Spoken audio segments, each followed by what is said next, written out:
I had a recent interview with someone who asked me what KPIs I judge my team on. And I said, I don't bring on a team that I would want to manage through KPIs. We might generate KPIs for other teams, but I like a team of people who I can tell, and you can usually tell this when you're first talking to someone, honestly, that are intrinsically motivated to do a good work because they're passionate about what they do. Welcome to RevOps Rockstars, in pursuit of unicorns. I'm David Carnes. And I'm Jaren Chu. Join us as we interview RevOps leaders to explore the challenges they have faced, the biggest lessons they've learned, and what they think makes a RevOps rockstar. This show is brought to you by OpFocus, on a mission to help companies run their businesses better by letting you focus on growth while we scale your operations. Let's get this show on the road. Today's guest is Ben Bryer, who's a great friend of OpFocus, who's worked in business operations the past 8 years across 3 companies. Ben has a passion for problem solving and removing barriers. He loves working with all facets of an organization to help them optimize their workflow. Let's welcome Ben Bryer, Vice President of Business Operations at Facet Wealth. Welcome, Ben. Thank you, David. It's a pleasure to be here. Love working with OpFocus. Love talking about revenue operations. So I was looking forward to digging in with you today. Awesome. Ben, I love that you're already bringing the energy immediately, and we're going to capitalize on that because the first question is, what is something in RevOps that you've had to learn the hard way? That's a great question. Without a doubt is, I came into revenue operations more from the systems engineering and technical side. So I think that one thing that slapped me in the face pretty soon when I started rolling in sales operations and beyond was implementing new systems, procedures, importance of data on teams is a big change for a lot of people, especially when you're working with a lot of companies taking that shift to a smaller startup, kind of going to that next level, which I've done. And I think you need to be really cognizant of that. I think that change and transformation is hard for people to accept. I think they're very willing to do it, but I think context is important. And I found early on that if you don't provide that up front and you don't get those champion feelings out of people, it's going to be a lot harder for you and a lot harder for them to adapt. And it's met with a little bit of friction.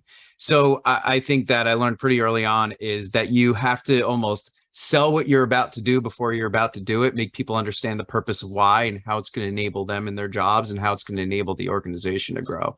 And I think getting that mindset and getting the teams I've run thinking the same way has been hugely beneficial to making all of our rollouts and changes and improvements be a lot more successful. Very cool. So your title is VP of Business Operations. I'm curious, what does that entail and how do you measure success in the role? Yeah, so business operations, I actually started just doing sales operations, but over time, you start seeing that things are more than just sales. Nothing is one thing in a company. So the reason we have business operations here, and then I've run it this way at other companies, is that getting all of these things together that cover systems, data, and process, and the management of these things needs to be one centralized unit that's thinking of the throughput of the systems and the process from soup to nuts. From the time that you get a lead in or interest from a person or maybe anonymous interest that you're tracking on a website, to the sales team working with them to sign a contract, to them going through implementation, to them becoming a customer and then growing that customer. It's really one journey that they go through, one customer experience. And the business operations role says that, hey, we know this is one thing. We know this is one straight line. We might have specialties on the team for marketing or for sales or for support or customer success. But the business operation brand, if you will, is basically to say that this is all encapsulated in one unit that's thinking of it as one straight line for the clients. So my purview is basically that it's the systems, it's the data that the company uses both to drive decisions and to help teams operate properly, know that they're operating properly, and to make sure that we're dealing with the customers the right way. So that's been a really important shift. And a lot of people who have joined my teams have come from maybe being a technical person on a marketing team. And they've always been, and I've been very happy about this, and very proud of this, candidly, that they've always really liked coming to a unit where they have that full view of things, and they've been able to do their job better, and they've been able to learn and grow more. So what's something in your role that you wish you had done sooner? That is an excellent question, aligned with the first one. So I think one thing that I regret not understanding sooner, or regret not doing in other positions sooner, is getting people to understand how much data is affected by proper system setup and proper process being followed. I think that it's really easy for organizations to blame, oh, the data is wrong, or the analysts don't know what they're doing. And that's generally not the case. Data is usually wrong because the system generating the data is not being used properly, or not well thought out, or people entering the data aren't given the right instructions, or sometimes guardrails that they would probably appreciate. And it corrupts those things. So a lot of companies have this problem where they just don't know what's going on, or they don't trust it. And I think that it might be immediately obvious to me what the reason was, from my background experience, but it's not to everyone else. So I think that kind of learning for leadership and frankly down needs to happen immediately before you kind of get about doing what you're about to do in these roles. What's interesting about what you just said, Ben, is it really seems like a chicken and egg, and it's peeling back layers of the onion oftentimes to really determine where to start first. Because you're mentioning data is often a symptom of process. And then oftentimes what we hear a lot of the times when customers come to us, or SaaS companies come to us, and they're like, oh, well, all of our reporting is challenging. We can't make the right decisions. And they're like, it's all the data's fault. So like, you have to start somewhere in chipping away at the problem. And I'm just curious if you wanted to comment at all in terms of what you found in terms of an order of operations, or where do you begin when you've got to tackle, so many different sets of problems at the same time? Yeah, I'm not one who comes in and enforces immediate change. I like to be a little more thoughtful about it. For that very reason, Jaron, I think that people do often use that as the excuse or the problem, but it's not. It's the symptom. It really is. And usually what I do is I dig into what are the reports you're using, what's generating them, what's the source of them. Say you're pulling reports in Tableau on top of a data warehouse, and you're telling me they're wrong. Well, where's the data warehouse pulling from? Which reports are wrong? What are the data elements that are wrong? And you really have to trace it back. It is honestly troubleshooting. It's just kind of finding the broken part of the circuit. And I'm telling you, 9 times out of 10, it is because something wasn't set up appropriately or taught to the people entering the data properly. It's always the case. It's never a case of data doesn't just make itself to be wrong. It's generated incorrectly for some reason, be it either bad automation, bad system setup, or probably bad training on people using the systems. Ben, your title is BizOps, and oftentimes in the ecosystem, we hear BizOps, RevOps, sometimes used interchangeably, sometimes differently. I'd love to learn, what does your RevOps or BizOps function entail internally? I think BizOps just gives it a little extra layer. And I would say that, in my purview right now, my team also does a lot of the data engineering and the warehousing of the data. So I wouldn't really consider that a revenue operations role. While it does drive some things for revenue operations, I don't think it's specifically that. But revenue operations to me it's funny, a lot of people think it's sales and marketing, but I think it goes beyond that. I think that every part of a company, candidly, is fueling revenue, which is the lifeblood of the company. It's nice that you get the interest from the marketing team and the sales team brings in the revenue, but how do you keep it? So I actually do feel that things like customer support, customer success, implementation actually also feed into it. And it's not often spoken about in the same world, but I think it is of a piece. So generally, I kind of do see them a little bit interchangeably. But when I start getting into a little more technical work around it, that isn't maybe part of that customer journey, I might break it out to more of that BizOps purview. And that's kind of where I've been sitting. And what you're saying also echoes some of the research that folks over at Forrester, for example, have put out, where I think they define RevOps, everything from product marketing through marketing, sales to CS, like you said. And the difference in what you just described is for BizOps in your role, it's even further into the business. It's even further along. Yeah, there's a technical aspect to it that I think that it broadens out into. I'm not going to go as far as saying it's an IT thing, though I'm always very tightly aligned with the IT team. So there are security components to it to make sure that, our systems are set up with SSO, people have the right permissions. So there's that aspect of it. And I think that's when it kind of grows into more of the business operations view. We have to have eyes on the revenue operations because we're enabling it. We're sustaining it and we're serving that, but there is a little bit more to it. But for revenue operations, I couldn't agree more. I mean, I know that that's the common thought now. And I know it wasn't always the case, but retaining revenue is just as, if not more important than growing revenue.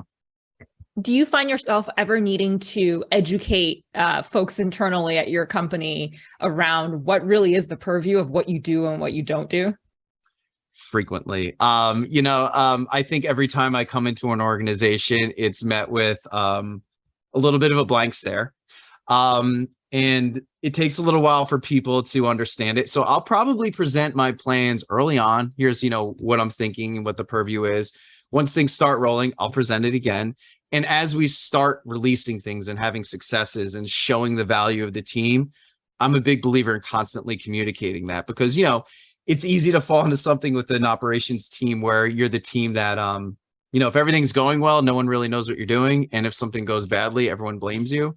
So it's something to be a little bit of in front of, and education's a big part of it. But yeah, I've been doing this for a while, and it's funny to me that, so many companies don't think about what it is or understand what it is. But thankfully, I've always been fortunate enough to work with leadership that does understand it and very, very strongly backs it. And that's given a lot of win to our sales.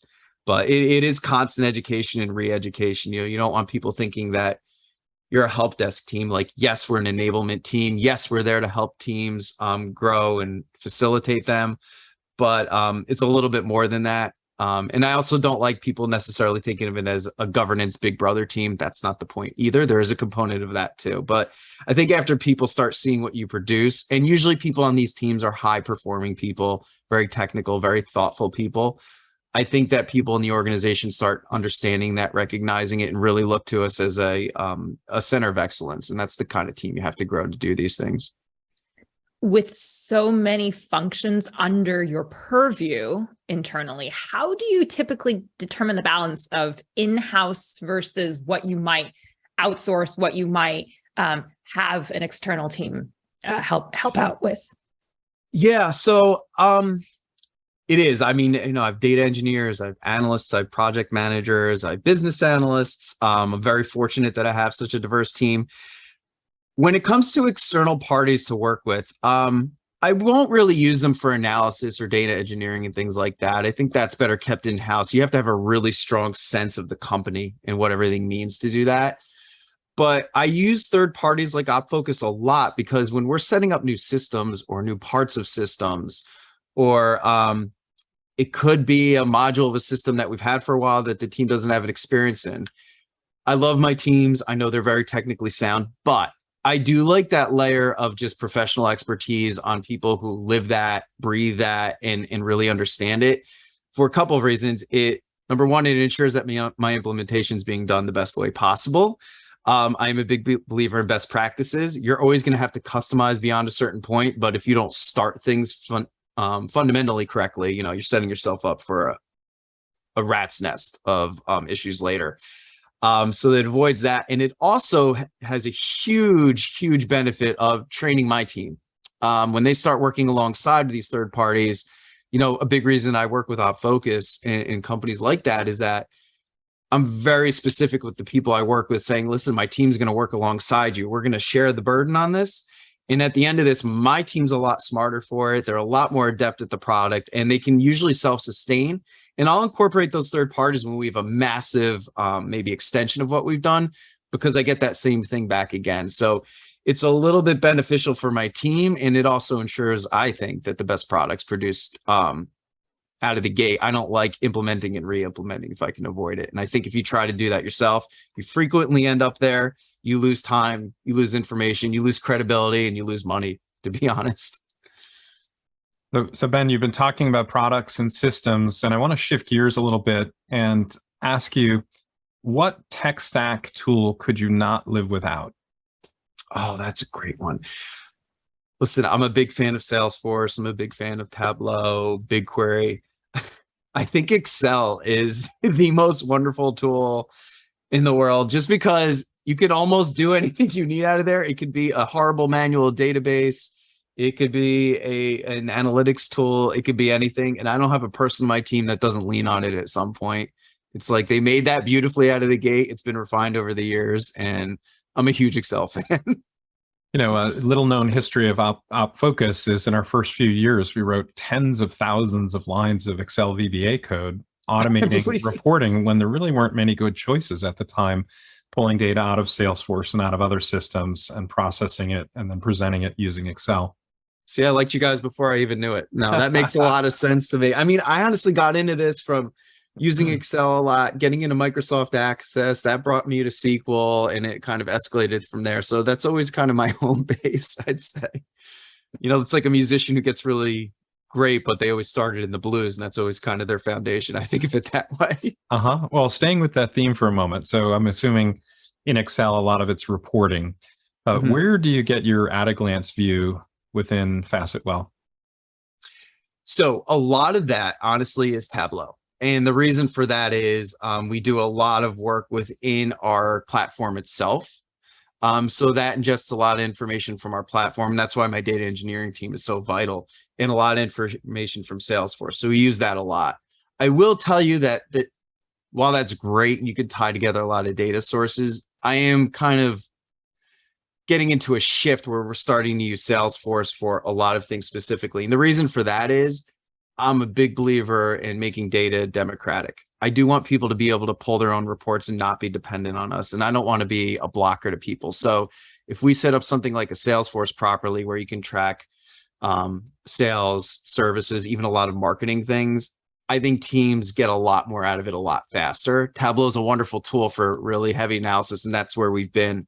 But when you want on the fly information, if you have it here in Salesforce, it's just so much quicker. Everyone has a look at it. And even if someone's looking at something slightly wrong, you can quickly go in and affect it. And I don't need analysts to do that work. You know, my admins could do it. My PMs could do it. I could do it. Sales leaders end up learning it really quickly. So I'm a huge fan of it just for that reason. And I think we're moving over to that a lot more when it's not product related, I'd say. How about for health checks? Is there a platform, a tool that you rely on for doing health checks? That's something that we're working on right now. So we do have a data science branch that's getting into things with us. They've been leveraging a tool called SISU, SISU, that's been wonderful. But we're going to start using our own kind of internal data science and probably feeding that to the CRM. So it's upfront in people's face, and we can actually automate activity around that. Very cool. That sounds exciting. I think that's a good segue into the next question for you. What is exciting you about the future of RevOps? Oh, there's a lot. I mean, you know, there's so much technology coming out, and there's always, you know, especially lately in the past 2-3 years, I'd say I've noticed that I'm working with my teams. We're like, wow, it would be great if we didn't have to customize this, and there was a tool out there that does this. And a lot of those things have been happening. And it's really marvelous to see, you know, while not all of them are perfect, but even things like a Chili Piper that have these really cool schedulers where you can kind of have meetings tied together. They flow into the system well. Gong has been like a really wonderful tool that we've been utilizing for, you know, measuring what the calls are like, what's being said. Are we saying the right thing? Are we talking too much? And these are things that you'd have to do heavy data analysis from. And now it's kind of served up on a platter for you, and everything integrates. And that kind of ecosystem of things that we're able to do, I just see it growing and growing and growing. And it's really been able to help teams like mine, you know, get things out quicker, deliver it to the company quicker, get more ROI out of us and the tools, and really, really drive decisions in a way that we trust and that are really important to the company. So I know that's a really high level answer, but it's just been snowballing in recent years, and it's been like absolutely wonderful to see. I have to say that I share your excitement in being able to have an ecosystem of options that we can go out and buy or select from without needing to reinvent the wheel. And something I keep reminding myself is when I run into a problem that feels really challenging, really hard, I'm like, it's not me that can't do this. It's actually a really hard problem. And there should probably be a solution out there, an offering out there that will help solve or alleviate that problem. So I do think that vibrance of the ecosystem is so encouraging to work in. It is. It's always been that build versus buy conversation. And a lot of times it falls to build because there's not something out there or it's price prohibitive. But a lot of these new platforms, they've become so specialized that that team is just thinking about all those problems that you have maybe 25% of your time to spend on, and it takes a long time. And they're not always that expensive anymore. I mean, that's the other thing, they've come down market a little bit. And it's just been wonderful to see and wonderful to be a part of and wonderful to work with. For the first half of the call, we've been talking a lot about the things you do and learning from you. For the second half of the call, I'd love to switch over and learn more about you. And some of the things we talked about beforehand, you're currently based out of New Jersey. Yes. I believe you studied English in your undergrad at Rutgers, and your prior role, where you were a customer of ours as well, was Director of Business Operations at Central Reach.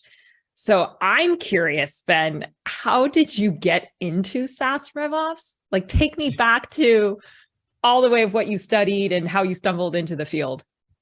Yeah, I've had an interesting career, and I'm very thankful for it because I think it's given me a lot of insight, which has got me here. But I actually studied English and philosophy, and I was on a path to being a literature professor or a writing professor. And after college, I took a job substitute teaching, and I also started working at McGraw-Hill in the production department and doing some editing. And then I decided, I liked working and I didn't really want to go back to school. And after substituting, I was like, maybe teaching's not for me. That was a nice role. I ended up leaving that company and getting an editorial job actually at a directory. And as part of that job, I had to set up a database that was fueling the directory itself. And I mentioned this before, that was actually done in some proprietary system, and we pulled it into Microsoft Access. I loved working on that project. And that brought me over to the engineering side of things, actually, as it turned out. This was about 2008. And editing and publishing wasn't a great field.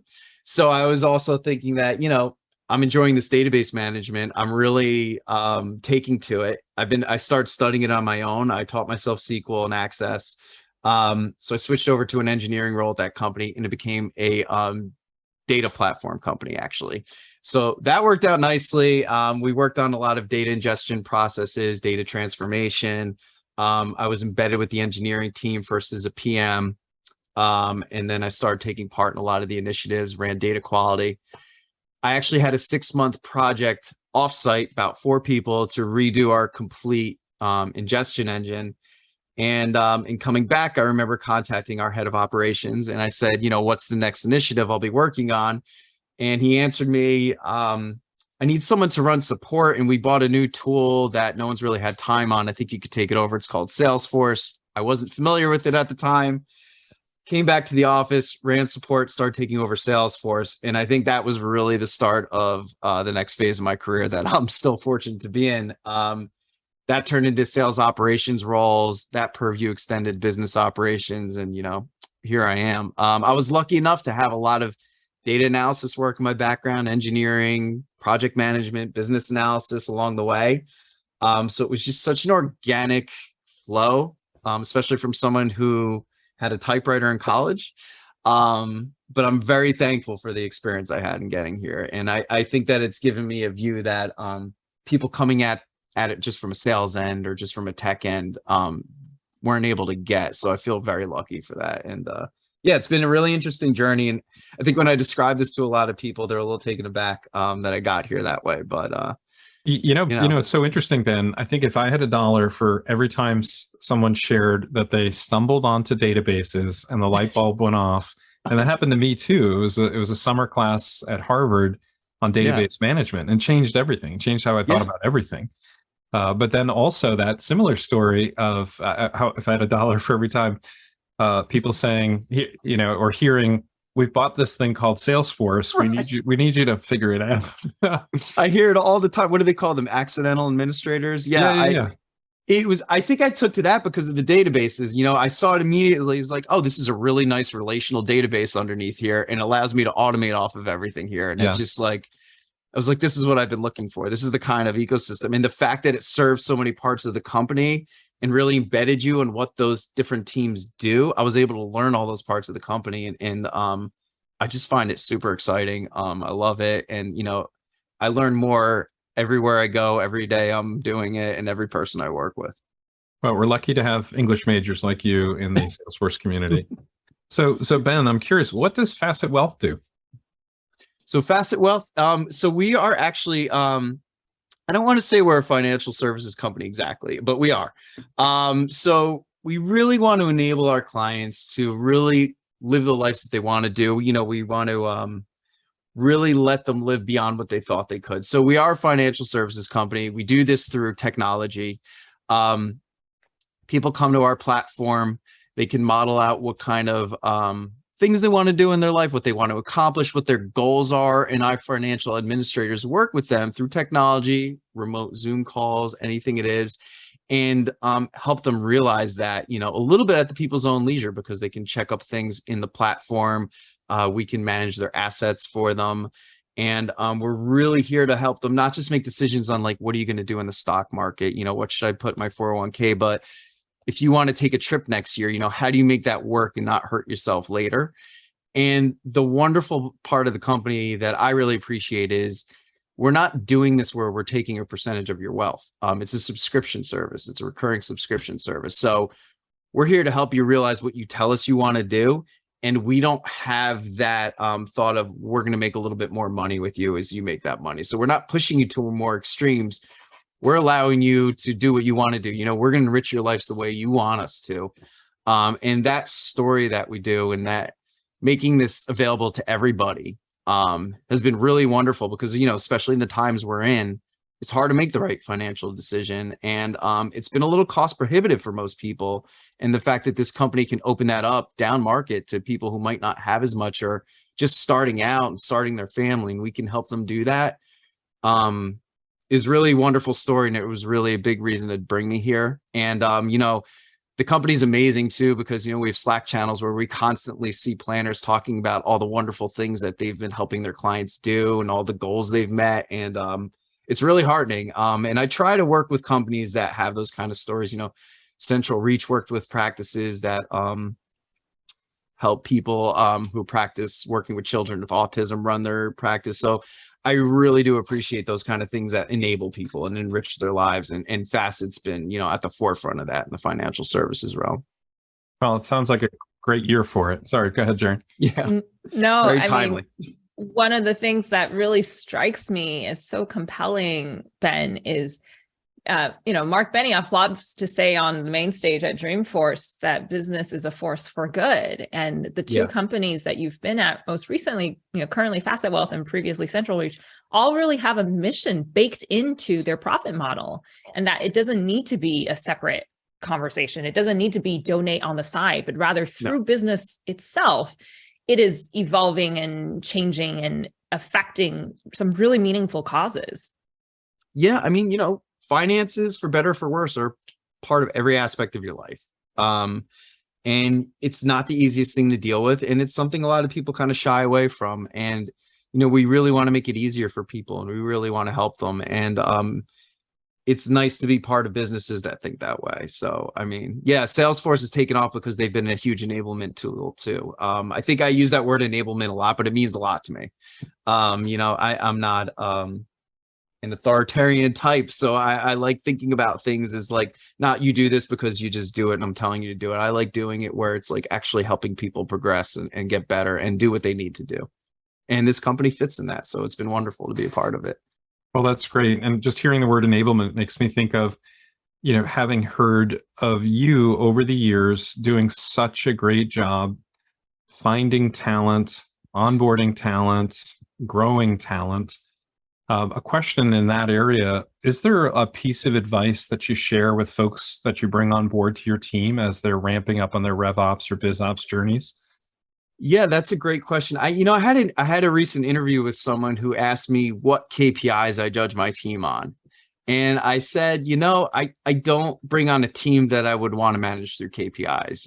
We might generate KPIs for other teams, but I like a team of people who I can tell, and you can usually tell this when you're first talking to someone, honestly, that are intrinsically motivated to do a good work because they're passionate about what they do.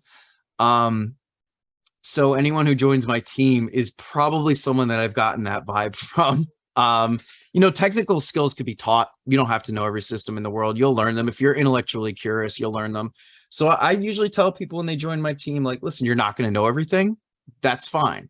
Be curious, ask questions. If something goes awry, that's fine. There's nothing we can't fix. Just bring it up quickly. So I'm a big believer in telling them about communication. Don't take things unto yourself. You don't have to do everything. You have a team around you to help you, and collaboration. So those are the two things I really push to my team. And I think that a lot of people, and thank you for the kind words, David, about the people I've brought on. I think that I've found a lot of great talent. I've been very fortunate, but I think that they really start doing that and they become a very close-knit team and they work really well together. And also it's a big knowledge share thing where I think a lot of people grow, and it's nice to see that happen. And then they can kind of branch out and kind of have the larger purview. So I really impress that on them to be communicative, be collaborative. Don't put it all on yourself, ask questions. And I think that's served people really well. Even people I brought on who've been really experienced, it's usually been experienced in one thing and not the rest. And they need to open up and understand that it's not always someone else's problem. You can help them. And also, one thing I tell them is we're that problem solving team, as you said early on, David. So it's sometimes like, you guys have to know that sometimes the buck stops here. We're the team that comes up with those solutions and has those answers. So, feel emboldened by that. Feel like you do have a handle on what you're doing over time, and don't be afraid of that or shy away from that and not tell people. I like the alternative perspective you're providing, the way you debunked right at the top, that you don't want to just use KPIs as a means of managing a team or hiring a team. That really the people are at the core of it, the competencies that they bring, the culture fit, the curiosity fundamentally that they bring is really what you're looking for. And I think that is such a welcome addition to what is typically a very metrics obsessed operations sort of function. Yeah, it's something that gets lost. And listen, as a person who works with data and everything, obviously I have a passion for it. But again, I think people who work in this space just have that motivation. So the kind of things I'll look at are how are projects moving along, what looks like it's stuck, and try to help them unstick those things. But I don't worry about their hours if things are done. Candidly, most of my team works a lot, and it's not me telling them to. They just do because they want things done and they want to make sure it's good. I was like that. So I kind of look for people the same way, but I feel like if you put hard metrics in a weekly KPI meeting of some sort on a team like that, I think it pushes them down, and I think it stymies them, and that's the last thing in the world I want to do. Let's talk a little bit about outside of work. Leading BizOps, leading RevOps can be quite intense with the number of projects that you have balancing at any given time. What do you typically do to unwind from the insanity of your role? Well, I have very fortunate, I have a wonderful wife. I have two daughters, 3 and 18 months. So obviously I spend a lot of time with them and doing whatever it is they want to do, be it painting or riding their bikes outside. I also play guitar a lot when I have the time, which isn't as frequently as I'd like. And, I like a lot of every kind of music. I play a lot of jazz and things like that. But that is a good way to unwind for me. And, when I get to get a few rounds of golf in with some friends, I used to like fishing here and there, but that's been a long time that I've been able to do that. But honestly, if I get the family time and a little time to play guitar, listen to music, I'm a happy guy. I'm a pretty simple guy. I'm very busy, like as you said, but it's nice to be able to do things where you could just unplug and kind of let your brain refresh, I guess. And I think that hanging out with the kids and playing music and listening to music's been really good outlet for that. Have you started writing songs or passing on your musical skills to the kiddos? I did buy my 3-year-old a little pink Stratocaster that she's been taking to. I'm not going to push it. They can do whatever they want, but I'll make sure that they have an instrument. But they both seem to love music, which is very heartening to me. Oh, that's awesome. Are the Wiggles still a thing, or is that a bygone? I think at their age it's more Cocomelon and whatever's on Disney Plus, Frozen or whatever it might be. So I'm very well versed in those things. I know all the Cocomelon songs, and I've had to learn them for them. So, all right. Well, shifting gears one more time, we're curious: who do you respect or admire in the RevOps community today, and perhaps who else should be on the RevOps Rockstar podcast? It's interesting. So I'm poorly read in my sphere. I read a lot of blog articles. I don't follow anyone specifically, and I'm going to be honest with you. I've had great learnings from people I've worked for and with. I think I've been fortunate to my leadership at Facet Wealth. Our CFO Bill Farback has been someone I've worked with in the past too, and I've learned a lot from. I wish I could say that I had a person in the space I really look towards, but I really try to get from a broad range of people. I mentioned before I play music. I don't really have a favorite musician. I listen to a lot of different things and pull from different things I like and respect and different articles I read. So I read a lot about things. I don't follow anyone specific because I don't want to get caught in anyone's mindset. And I just like picking and choosing what I like from different things and taking those ideas and seeing how they can apply. I know that's probably not the most common answer, but I'm like that with everything I do in life. There is no one person in anything I like that I really look to. I just like, almost like, you like movies. I don't have a favorite director necessarily. I just have favorite movies and what I get out of those things. And I think that way with everything, to be honest with you. So Ben, where can people find you? Are you on LinkedIn, Twitter, other social media platforms? I am on LinkedIn. You can also find me through the Facet Wealth website. I am a poor social media person at this point. I would love to spend more time on it, and I just don't. I think when I'm done with work for the day, instead of getting into Instagram or anything like that, I'm usually slacking people about things at work. So I'm not going to say I'm a workaholic, but I do love my job, and I love kind of always being in the loop. I'm a terrible vacationer, but definitely LinkedIn. I check it frequently, and I'm happy for anyone to reach out if they want to discuss anything. When alignment with your work and your purpose are together, it doesn't feel like work. It's lovely, and I'm also fortunate that my wife works in financial operations, so she's very understanding of my thoughts and my passions for things, and it's been helpful to have someone like that. Well, Ben, it's been such a pleasure to have you on the RevOps Rockstars podcast today. It's been a pleasure working with you and getting to know you over the last number of years, bumping into you at Salesforce events and meeting up for dinner in New Jersey and all that. It's so valuable to hear your learnings and observations and have them shared with our listeners. So we really appreciate your time today. No, thank you for having me. I love talking about this. I could talk about it all day. You guys at OpFocus have been wonderful partners, and candidly, I've learned a lot working with all of you. And it was an honor to actually join you on this podcast. So thank you so much for having me. We also want to thank our audience who's joined us in the last 30, 40 minutes, listening to these different experiences in the RevOps world. If you learned something today or laughed at one of our jokes, please tell someone about this podcast and share it with a colleague. Thank you again, Ben, for joining us today. Thank you, guys. Appreciate it. And this has been another exciting episode of RevOps Rockstars. See you next time. Stay classy, rock stars. And that wraps up another episode. Thank you so much for joining us. For show notes and other episodes, visit RevOpsRockstars.com. RevOps Rockstars is sponsored by OpFocus. Visit OpFocus.com to learn more about how OpFocus helps SaaS companies scale their revenue operations.